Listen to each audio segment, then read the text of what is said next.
congratulations on the book. Oh, first thanks. off, it is gorgeous, yeah. and odd. Yeah, Super. it's meant to be. Yeah, Actually. no, I know. It just really is like this wonderful, like subversive, like crazy guide to dealing with the afterlife. What was the inspiration for this book? Well, it's it kind of found me because I never was going to sit down and say, oh, I'm going to write about the afterlife. I sat down one night and I started hearing. I thought I was hearing voices, but I'm a social worker. Did you so check your meds? No, I knew the difference. Okay.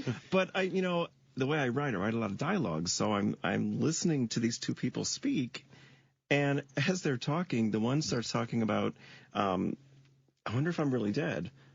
And suddenly I realize I'm listening to two dead people, and I'm thinking, oh my goodness, and so I just followed that lead and went with it.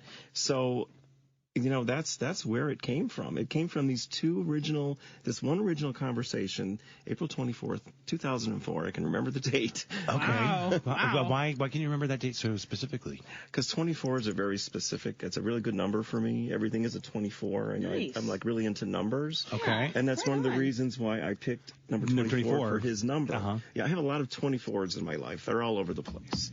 So it's a very significant number. Okay. Yeah.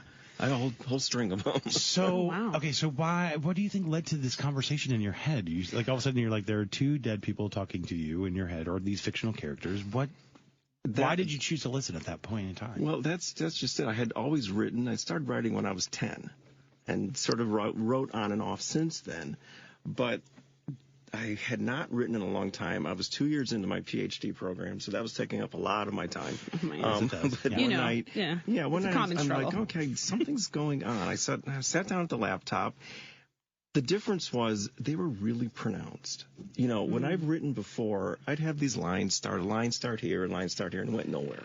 It would just die. Right. No pun intended. But that night, the voices in my head were really, really pronounced, and I knew there was something different. There was something else going on. So I'm sitting there typing and going on and on. The next thing I know, I had a whole chapter written, and I showed it to Andre, my husband, and he said, wow, this is really interesting. He said he got goosebumps the first time he read it. And I said, okay, I think I'm on to something here. So it made me stay with it. Because as a writer, sometimes you start and stop so much. Yeah. So this was something very different, and I knew it.